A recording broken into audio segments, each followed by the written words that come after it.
You probably will. Rob is the Republican candidate for Oregon's first district. He's on the phone with us right now. Rob, good morning. How are you? Good morning, Bob. I'm well, thank you. Good. So this new commercial is out, and this is what you're talking about these days. That basically charges. You've been charging in debates and other appearances that your opponent has helped politically protect Wu, but now you put it in a commercial. Let me ask you this: why didn't you start with that? Well, because I have been trying to stay very focused on the issues that affect Oregonians. The fact that our unemployment rate is way too high and has been for 15 straight years, and those types of important things that people care about. But the fact is that over the course of this campaign, the other side has thrown $2 million on the airwaves over a course of about 6 weeks to try to assassinate my character and discredit me. What does that say to you, that all that money's being spent? Well, it says a couple of things. One, it says that they obviously don't have any ideas to spur job growth and get this economy moving again. So the easier playbook to choose is the one that says, just attack your opponent. It also says that there is not much confidence in their candidate. She has no record of job creation. She has no new bipartisan ideas that will help us. And it also says that they're, frankly, scared of me because they believe I'm going to win this race. And far be it from that to happen, that we should actually put a job creator in this position as opposed to another lawyer turned politician. Let me ask you this. And I wonder this about a lot of candidates. I mean, there's a lot of vitriol going back and forth where you two are concerned in this thing, and that's true in any campaign. I think it happens in many campaigns, not all, but many campaigns. When this whole thing is over, is this somebody you can shake hands with, whether you win or lose? Absolutely. It's sad that politics comes to this, but I got to also set the record straight, Bob. Our first contrast ad, as they call it, didn't come on the air until 3 weeks ago. But I've been running for 6 months now. I announced my candidacy on August 4th, and ever since then, the Democratic Party of Oregon and the special interests back in Washington, D.C., have hired people to try to discredit me and my reputation. And they've been sending missives to the media every day for 6 straight months, trying to control the narrative. And, in fact, they've even been harassing my own business, calling my employees, trying to dig up anything they can to knock me off my saddle. And I just think that voters now need to know the very people who deceived us about David Wu are trying to deceive them about me. And they lack any they have no credibility. And when people understand that connection, then I think they recognize, okay, Rob Cornilles is a fresh, new face. He didn't have aspirations to be in Congress his whole life. He had aspirations to hire people and grow a successful enterprise, whereas the other side is just more of the same, and look where it's gotten us. I want to mention, too, by the way, we have invited Ms. Bonamici on the program several times, and we have been turned down, or our calls were not returned. So just to set the record straight, we try to be fair, and we did try to be fair in that regard. Let me help you. I don't mean help you. Let me ask you about something. And that is one of the things in the ad that your opponent is running says something about the Oregonian has this PolitiFact thing, and it's true, not true, or pants on fire. And you are accused of having your pants on fire about something you said. I'm not even sure I get it. What is that about? Well, the PolitiFact has actually retracted some of the things they've said. And yesterday they had a very telling article and said that my view on Medicare, and as I've represented it, is absolutely true. And what the other side has been saying, that I want to privatize Medicare and Social Security, they said was mostly untrue.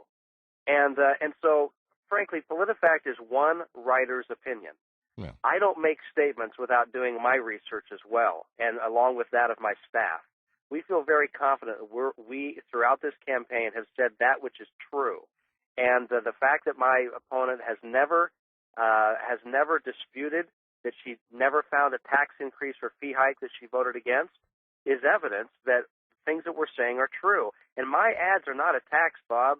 My ads are quotes from reliable publications in this city And again, she's never disputed those publications' quotes of her. Well, she says the same thing, that this is all facts and everything. Let me see if you can straighten this one out for everybody, because I don't know the answer to this either. This is one of those deals where I'm going to ask you a question I don't know the answer to.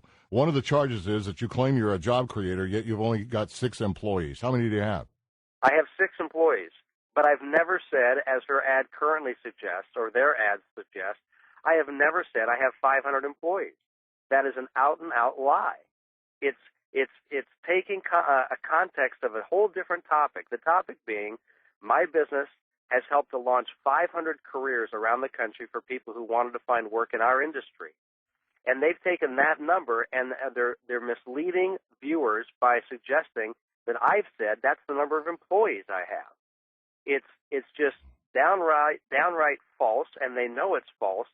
And in this late stage of the contest, they don't really care if it's false, because they're just trying to leave the impression in the voter's mind that I say one thing and mean another. The fact is, we've employed 60 people in Oregon, my wife and I, running our small business over the last 16 years. And when you're running for Congress, essentially for 3 years, as we're doing because of this special election, I will admit, I haven't hired anybody in that time. It's very difficult to do so. And any small business owner or operator or employee listening to your program right now understands that.